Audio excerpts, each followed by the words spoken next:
تو شیخ صاحب آپ سے سوال میرا یہ ہے کہ مریم صاحبہ نے آمادگی کا اظہار کیا ہے کہ وہ فوج کے ساتھ بیٹھ کر گفتگو کرنے کے لیے بات چیت کرنے کے لیے تیار ہیں ایک شرط پر. وہ شرط کیا ہے اس پر ابھی میں کچھ دیر میں آتا ہوں, آپ سے اس حوالے سے بھی کچھ جاننے کی کوشش کروں گا. لیکن پہلے آپ مجھے یہ بتائیے کہ ابھی ایسا ہوا کیا ہے کہ مریم صاحبہ ایک دم سے تیار ہو کے فوج سے بیٹھ کر بات کرنے کے لیے؟ میں سن تو نہیں سکا, نہ مجھے اس کانٹینٹس کا پتہ ہے کہ کس لنک میں انہوں نے یہ باتیں کی ہیں. لیکن ایک بات تو ہے, کہیں جا کے تو بات ختم ہوگی, تو اس معاملات تو طے ہوں گے نا کسی وقت. اب جو موقف پاکستان مسلم لیگ نون کے قائد کا یا مریم بیٹی کا, وہ تو بالکل واضح, بالکل شفاف ہے کہ جی آپ اس پروسیس کو, ایک تو دو بنیادی باتیں نا, ایک تو پروسیس کو چلنا چاہیے, دوسرا وقت کے ساتھ ساتھ اس پروسیس کو, اس ڈیموکریٹک پروسیس جمہوریت کو پنپنا چاہیے اور مضبوط ہونا چاہیے. پھر اس کے بعد کافی نکھار آ جاتا ہے, جو کہ بدقسمتی سے ہو نہیں پایا. بہت ساری غلط چیزیں اس میں شامل ہو گئی ہیں. اب آپ کے سامنے ہی ہے جس قسم کی گفتگو ہوتی رہی ہے اب گلگت بلتستان کے الیکشن کے اندر, تو اس کو اب اس میں سے ختم ہو جانا چاہیے نا. اب 70-72 سال ہو گئے پاکستان کو بنے ہوئے, پاکستان کو مضبوط ہونا چاہیے, پاکستان کو آگے بڑھنا چاہیے. جبکہ میرے خیال میں غلط شاید ہو سکتا ہے, غلط کہہ رہا ہوں, یہ پاکستان تو اس سے بھی پیچھے چلا گیا یہ پچھلے 2-2.5 سال میں. اچھا یہ بتائیے گا کہ مریم صاحبہ نے اپنے انٹرویو میں ذکر کیا کہ پی ڈی ایم کے پلیٹ فارم سے, پی ٹی ایم کے بینر تلے جو ہے وہ ہم فوج کے ساتھ بیٹھ کے گفتگو کریں گے, یا ایسی ممکنات یا پاسبلٹیز ہو سکتی ہیں کہ بات چیت کی جا سکتی ہے. اب سوال میرا یہ ہے کہ پی ڈی ایم کی جتنی اتحادی جماعتیں ہیں ان ساری کی ساری جماعتوں کو تو فوج سے کوئی مسئلہ نہیں ہے, کوئی اعتراض ان کی ایگزسٹنس ہے, یا ان کے جو سربراہان جو لیڈ کر رہے ہیں ابھی, آرمی چیف ہیں, ISI چیف ہیں, تمام کے تمام لوگوں کو تو آپ کے اتحادیوں کو اس کے اندر کوئی مسئلہ نہیں ہے پی ڈی ایم کے اندر جو ہے, تو پھر یہ پی ڈی ایم کا ذکر کیوں کر رہی ہیں میڈم؟ نہیں مرزا, میرے خیال میں شاید آپ پھر پی ڈی ایم کے کسی بھی لیڈر کو آپ سن نہیں پائے میرے خیال میں ان کے. اچھا, آپ نے جو سوال کیا نا پی ڈی ایم کے حوالے سے, تو میرے خیال میں شاید آپ نے پی ڈی ایم کے جو رہنما ہیں ان کے جذبات سنے نہیں. میرے خیال میں بلاول بھٹو سے لے کے محمود اچکزئی ہو, مینگل صاحب ہوں, یا اسفندیار ولی ہوں, یا بلاول بھٹو ہو, یا مریم نواز شریف ہو, یا میاں نواز شریف صاحب ہوں, یا مولانا فضل الرحمان صاحب ہوں, اگر میں کسی کو بیچ میں سے بھول گیا ہوں تو معافی چاہتا ہوں ان سے. آپ نے دیکھا سب کا موقف ایک ہی ہے, اور بالکل بلکہ واضح کر دیا محترمہ مریم نواز صاحبہ نے کہ اگر آپ whole of institution, in total institution کا نام لیتے ہیں تو پھر وہ انسٹیٹیوشن کو آپ میرے خیال میں کمزور کرتے ہیں. اس لیے انہوں نے نام لینے شروع کر دیے لوگوں کے, جو لوگ اس معاملے میں ملوث تھے. لیکن باقی جو پی ڈی ایم کی جماعتیں ہیں ان کو آپ دیکھ لیں, کوئی سلیکٹڈ کہہ رہا ہے, کوئی الیکٹڈ کہہ رہا ہے, کوئی پتہ نہیں کیا کیا مطلب کہہ رہے ہیں, تو اس کے اشارہ تو پھر اس طرف ہی ہوتا ہے. ذرا یہ واضح طور پہ کہہ رہے ہیں اور وہ ذرا تھوڑا سافٹ الفاظ استعمال کرتے ہیں, لیکن موقف ایک ہی ہے, اور اس موقف پہ سارے لوگ قائم ہیں. میرے خیال ہے آپ دیکھا ہوگا مولانا فضل الرحمان صاحب نے کہا کہ میں نے تو تیری بات ہی نہیں کی, تم کہاں سے بیچ میں ٹپک پڑے ہو. یہ عمران صاحب کو انہوں نے ایڈریس کیا تھا. اسی طرح باقی سارے لوگوں کا بھی یہی موقف ہے.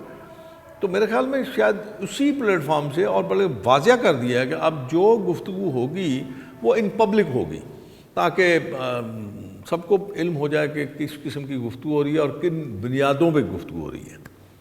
اچھا, اب شیخ صاحب اس سوال کی طرف آتا ہوں. جو شرط ایک رکھی ہے مریم نواز صاحبہ نے کہ عمران خان کو ان کی حکومت کو گھر بھیج دیا جائے, وہ گھر جائیں گے تو اس کے بعد ہم بیٹھ کے فوج سے بات کریں گے.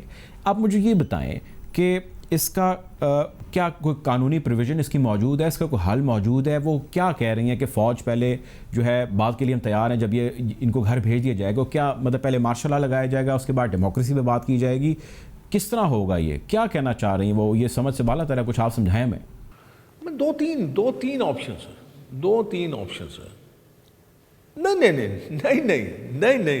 نہیں, آپ تو بہت آگے چلے گئے نا, نہیں, ایسا بالکل نہیں ہے. آپشنس ہیں. آپشن نمبر 1, یا تو وہ ریزائن کر دے, خود ریزائن کر کے گھر بیٹھ جائے, جہاں سے آیا تھا بنی گالا واپس چلا جائے وہاں پہ. یا پھر آپ ان ہاؤس چینج لیں فار اے شارٹر پیریڈ, آپ ایک کوئی اور آگے اس پہ بیٹھ جائے سنگھاسن پہ, یا پھر آپ ایک اس میں ٹوٹل ایک نیشنل گورنمنٹ بھی بن سکتی ہے. تو یہ آپشنز ہیں. اس کی وجہ یہ ہے کہ اس شخص کو اب چلے جانا ہی بہتر ہے. وہ میرے لیے نہیں, وہ انسٹیٹیوشنز کے لیے بہت بہتر ہے, وہ اس ملک پاکستان کے لیے بہت بہتر ہے, ملک کے عوام کے لیے بہت بہتر ہے.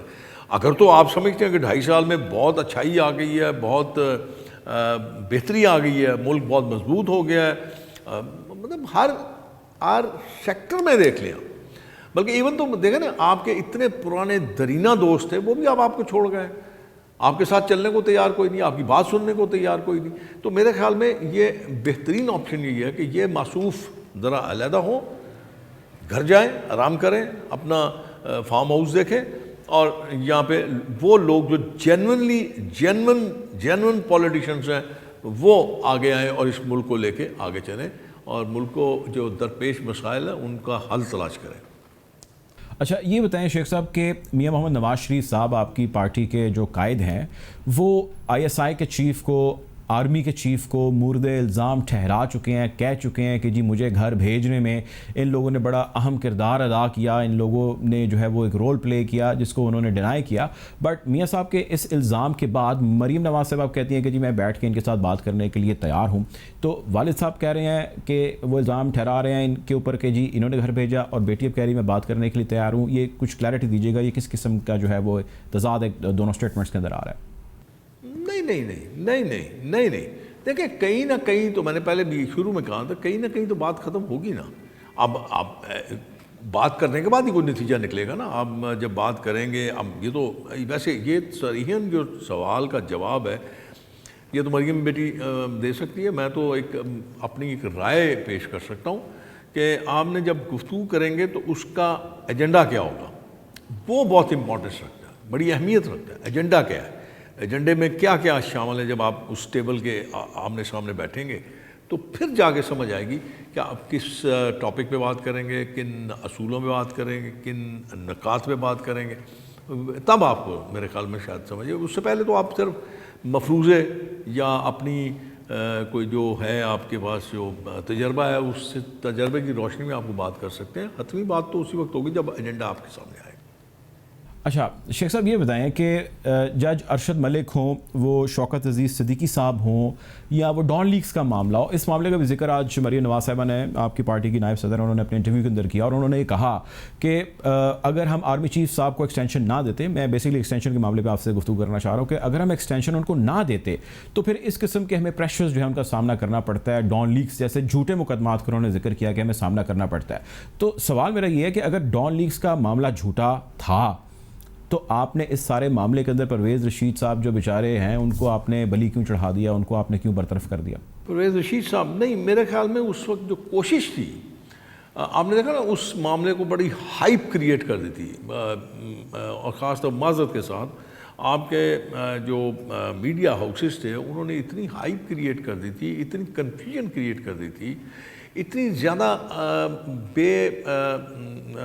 کیا اس میں کانفیڈنس شیک ہو گیا ہوا تھا, بالکل ایک دوسرے پہ اعتماد نہیں رہا تھا. تو اس کے لیے ضروری تھا کہ آپ اپنی طرف سے کوئی نہ کوئی سٹیپ ایسا لیتے تاکہ اس کانفیڈنس کو بحال کیا جاتا. تو پاکستان مسلم لیگ کی حکومت نے انسٹیٹیوشن کو, ان کی عزت کو, ان کے احترام کو ملوز خاطر رکھتے ہوئے وہ سارے اقدام کیے جس سے اس مس انڈرسٹینڈنگ کو ختم کیا جا سکتا تھا. لیکن اگر آپ غور سے دیکھیں اس کو, ذرا بظاہر اس کا اگر تجزیہ کر لیں تو آج پچھلے 2.5 سال میں اس سے بدتر چیزیں جو کہ جس میں کوئی کنفیوژن نہیں ہے وہ سامنے آئی ہیں. لیکن وقت کی بات ہوتی ہے نا, جب آپ طے کر لیں کہ آپ نے یہ چیز کرنی ہے تو پھر اچھی بات بھی وہ آپ کو بری لگتی ہے. تو میرے خیال میں شاید اس وقت جو کیا تھا وہ شاید اپنے انسٹیٹیوشن کو بچانے کے لیے, یا پھر جو کنفیوژن تھی اس کنفیوژن کو ختم کرنے کے لیے ایک, اور دوسرا کیونکہ اس وقت بھی پاکستان خاصے نازک حالات میں تھا تو میاں صاحب نے بہتر قدم اٹھایا اور سوچ سمجھ کے قدم اٹھایا کہ وہ بھی پاکستان کی سالمیت کے لیے، پاکستان کی مضبوطی کے لیے، عوام کے سکون کے لیے یہ سب کچھ کیا گیا، ورنہ میرے خیال میں اگر آپ آج اگر اس کو اٹھا کے دیکھ لیں تو آپ سمجھیں گے کہ وہ بات ہی کوئی نہیں ہے۔ آپ نے بھی ذکر کیا کہ جی ڈائلاگ ہونا چاہیے، بات چیت ہونی چاہیے، بیٹھ کر تمام لوگوں کو بات کرنی چاہیے۔ آپ مجھے یہ بتائیے کہ مریم نواز صاحبہ کی آج کی سٹیٹمنٹ ہے، انہوں نے کہا کہ جی حکومت کے ساتھ بیٹھ کر بات کرنا ایک گناہ ہے۔ اب مجھے یہ بتائیں جب وہ اس قسم کی سٹیٹمنٹ دیں گی تو ڈائلاگ کا، بیٹھ کر بات کرنے کا، اسٹیک ہولڈرز کا جو آپ کا بیانیہ ہے یہ کہاں جائے گا؟ یہ میں نے آپ کو گزارش کی ہے نا کہ دیکھیں میرے خیال میں حکومت کی جہاں تک بات ہے، حکومت آپ بھی سمجھتے ہیں، میں بھی سمجھتا ہوں، آپ پردہ ڈال رہے ہیں، میں بھی پردہ ڈال دیتا ہوں، ہر کوئی پردہ ڈالنے کے چکر میں۔ اب عمران کی تو اپنی حیثیت ہی کوئی نہیں ہے جی، اس کو تو میرے خیال میں پوری کلی سیاسی جماعتیں جو اپوزیشن کی سیاسی جماعتیں ہیں اس کو وہ میرے خیال میں شاید اہمیت بھی نہیں دیتے، ایک۔ دوسرا، آپ اگر نہیں، میں عرض کر رہا ہوں اگر آپ ان کا رویہ دیکھیں، ان کے الفاظ دیکھیں، ان کا انداز دیکھیں تو میرے خیال میں کوئی بھی عزت دار شخص، کوئی بھی ایسا شخص جس کو اپنی عزت ملوث خاطر رہا ہے وہ ان سے بات کرنے سے گریز کرے گا اور ان سے بات نہیں کرے گا، کیونکہ ان سے بات کرنا میرے خیال میں شاید اس کا کوئی حل کوئی نہیں نکلے گا۔ مطلب جس طرح وہ جو ان کا رویہ ہے، جو وہ الفاظ استعمال کرتے ہیں اپوزیشن کے لیے یا جنرلی، تو میرے خیال میں ان سے بات کرنا بھی بے فائدہ ہے، مقصد کوئی نہیں اس کا۔ آخری سوال آپ سے شیخ صاحب یہ بتائیں کہ میاں نواز شریف صاحب کے واپس آنے کے حوالے سے پاکستان مسلم لیگ نون کو بڑی جو ہے وہ سخت قسم کی تنقید کا سامنا ہے، کرٹیسزم ہے جس کو آپ لوگ برداشت کر رہے ہیں اور اس کا جواب آپ دینے کی کوشش کر رہے ہیں۔ آج میں آپ سے دوبارہ سوال کرتا ہوں، سوال وہی ہے کہ میاں صاحب کی صحت ایک طرف، جہانگیر خان ترین اب واپس آ چکے ہیں، میاں نواز شریف کو عدالتیں طلب کر رہی ہیں، حکومت یہاں پر طلب کر رہی ہے اور وہ واپس نہیں آ رہے، جبکہ وہ وہاں پر بیٹھ کے ایکٹیو پالیٹکس کر رہے ہیں۔ کیا آنسر دیں گے آپ اس چیز کا؟ اب اکثر میں یہ بات کرتا ہوں، آپ اپنے دل پہ ہاتھ رکھ کے دیکھیے کہ اس شخص کی حکومت ہو، جس قسم کی فاشسٹ حکومت اس تک ہے، جو کہ برداشت اور احترام نام کی چیزوں کو جانتے نہیں ہیں، تو اس قسم حالات میں کسی ایسے شخص کو جو بیمار بھی ہو، جو شخص اس موذی بیماری کا شکار بھی ہو، جس کے پاس اور کوئی آپشن بھی نہ ہو، تو کیا اس کا آنا اس وقت مناسب ہے؟ کیا اس کو اس حالات کے اندر یہاں پہ آ کے اس شخص کے ہوتے ہوئے ان تکلیفوں کا سامنا کرنا چاہیے؟ بالکل نہیں کرنا چاہیے۔ آپ دیکھ لیجئے، آپ شہباز صاحب کا دیکھ لیجئے، روزانہ کی بنیاد پر آپ کو دیکھتے ہیں کتنی غیر انسانی حرکات ہیں۔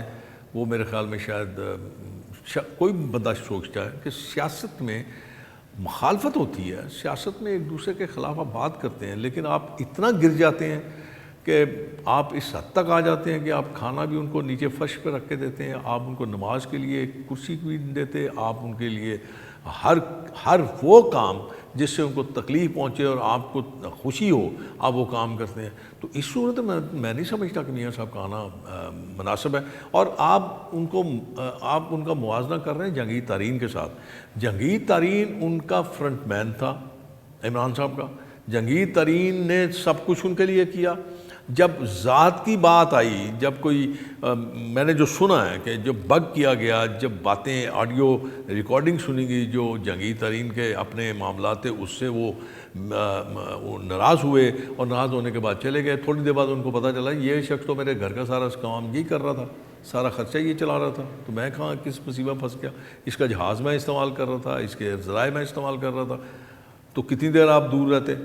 الٹیمیٹلی آپ واپس وہیں چلے گئے۔ اور اس میں چلے جانے سے کوئی اچنبے کی بات نہیں ہے، تو اکثر آپ کرتے ہیں۔ آپ نے لوگوں نے نام ہی یو ٹرن رکھ دیا ان کا، تو انہوں نے ایسا کر دیا، تو کوئی نئی بات نہیں ہے۔ اور اس کو آپ ان کے ساتھ بالکل موازنہ کریں کہ یہ جو حرکتیں کرتا ہے، مطلب ایک prime minister national T V پہ بیٹھ کے منہ پہ ہاتھ مار کے کہے کہ میں نبڑ لوں گا، میں کر لوں گا، یہ پرائم منسٹر ہے؟ تو مجھے لگتا ہے کوئی ہمارے گلی محلوں میں ایسے لوگ ہوتے تھے، چھوٹے ہوتے سنا تھا۔